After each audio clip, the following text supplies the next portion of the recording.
ಬೆಳ್ಳಂಬೆಳಗ್ಗೆ container ಟ್ರಕ್ಕಿಗೆ ಖಾಸಗಿ ಐಷಾರಾಮಿ bus ಡಿಕ್ಕಿ.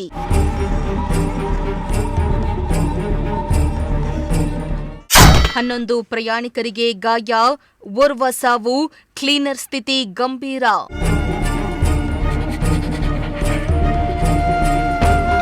ಎಸ್ ವೀಕ್ಷಕರ, ಇತ್ತೀಚಿನ ದಿನಗಳಲ್ಲಿ ರಾಜ್ಯದಲ್ಲಿ ಈ ಕ್ರೈಂ ರೇಟ್ ಜೊತೆಗೆ ಅಪಘಾತ ಪ್ರಕರಣಗಳು ಕೂಡ ದಿನೇ ದಿನೇ ಹೆಚ್ಚಾಗ್ತಾ ಇದೆ. ಸಂಚಾರದ ಜಾಗೃತಿ ಕುರಿತಾಗಿ ಆರ್ಟಿಒ ಮತ್ತು ಪೊಲೀಸ್ ಇಲಾಖೆ ಅದೆಷ್ಟೇ ಅರಿವು ಕಾರ್ಯಕ್ರಮಗಳನ್ನ ಮಾಡಿದ್ರೂ ಇಂದಿಗೂ ಈ ಅಪಘಾತ ಪ್ರಕರಣಗಳು ತಪ್ತಾ ಇಲ್ಲ.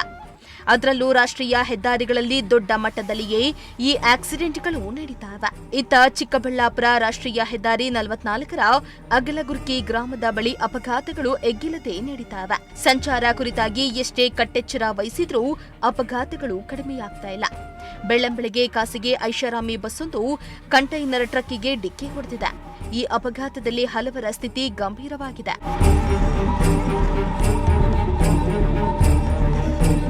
ಹೌದು, ಚಿಕ್ಕಬಳ್ಳಾಪುರದ ಅಗಲಗುರ್ಕಿ ಗ್ರಾಮದ ರಾಷ್ಟ್ರೀಯ ಹೆದ್ದಾರಿ 44ರ ಬಳಿ ಬೆಳ್ಳಂಬೆಳಗ್ಗೆ ಕಂಟೈನರ್ ಟ್ರಕ್ಕಿಗೆ ಖಾಸಗಿ ಐಷಾರಾಮಿ ಬಸ್ ಡಿಕ್ಕಿ ಹೊಡೆದಿದೆ. ಡಿಕ್ಕಿ ಹೊಡೆದ ರಭಸಕ್ಕೆ ಖಾಸಗಿ ಬಸ್ನಲ್ಲಿದ್ದ 11 ಪ್ರಯಾಣಿಕರಿಗೆ ಗಾಯಗಳಾಗಿದ್ದು, ಕ್ಲೀನರ್ನ ಸ್ಥಿತಿ ಗಂಭೀರವಾಗಿದೆ. ಇನ್ನು ಇನ್ನೊಬ್ಬ ಪ್ರಯಾಣಿಕ ಈಚೆ ಬರಲು ಆಗದೆ ಒಳಗಡೆಯೇ ಸಿಲುಕೊಂಡು ನರಳಾಡಿರುವ ಘಟನೆ ಕೂಡ ನಡೆದಿದೆ.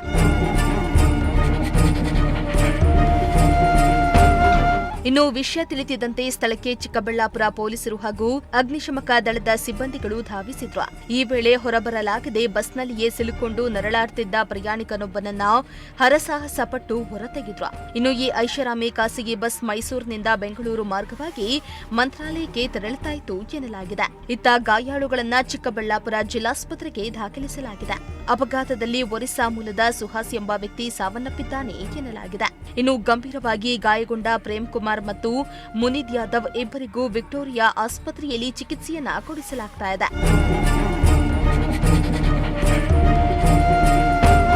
ಇನ್ನು ಅಪಘಾತದ ಹಿನ್ನೆಲೆ ಅಗಲಗುರ್ಕಿ ರಾಷ್ಟ್ರೀಯ ಹೆದ್ದಾರಿ 44ರಲ್ಲಿ ಕೆಲಕಾಲ ಟ್ರಾಫಿಕ್ ಜಾಮ್ ಕೂಡ ಆಗಿದ್ದು, ಇನ್ನ ದೂರ ಹಾಗೂ ಕೆಲಸಕ್ಕೆ ತೆರಳಲು ಬಂದಿದ್ದವರು ಪರದಾಡುವಂತಾಯಿತು. ಇತ್ತ ಟ್ರಾಫಿಕ್ ಸಮಸ್ಯೆಯನ್ನ ತಪ್ಪಿಸಲು ಪೊಲೀಸರು ಹರಸಾಹಸವನ್ನೇ ಪಟ್ರು. ಕೊನೆಗೂ ಟ್ರಾಫಿಕ್ ಕ್ಲಿಯರ್ ಮಾಡಿದ ಪೊಲೀಸರು ಸುಗಮ ಸಂಚಾರಕ್ಕೆ ಅನುವು ಮಾಡಿಕೊಟ್ರು. ಒಟ್ನಲ್ಲಿ ಬೆಳ್ಳಂಬೆಳಗ್ಗೆ ಈ ಭೀಕರ ಅಪಘಾತಕ್ಕೆ ಇಡೀ ಜಿಲ್ಲೆಯ ಜನರು ಬೆಚ್ಚಿಬಿದ್ದಿದ್ದಾರೆ. ಮೋಹನ್ ಕುಮಾರ್, ಪ್ರಜಾಶಕ್ತಿ ಟಿವಿ, ಚಿಕ್ಕಬಳ್ಳಾಪುರ.